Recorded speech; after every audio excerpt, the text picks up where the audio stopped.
ha preso il premio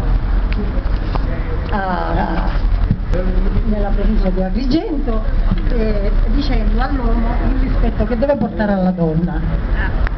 Non mi chiamare femmina, sin tali tocchi nel mio rispetto. Se pensi che fossi di proprietà e mi tratti come una pupa di pezza, con testa vacante e misura accattivante, non mi chiamare femmina, sin tale letto non duri rispetto. Se quando ti parlo i valori su sparsi allo vento e usi la lingua come un cutello, e mi fa capire che non puoi.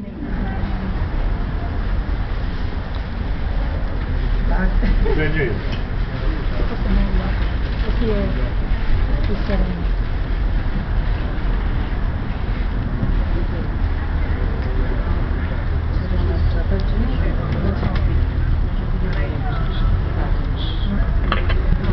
Non mi chiamare femmina, se mi do un affetto, un rispetto, amando la vita e parli con mia come fossi l'Ave Maria. Chiamami amore, quando mi senti cantare e il fuori vola con sogni e pensiero.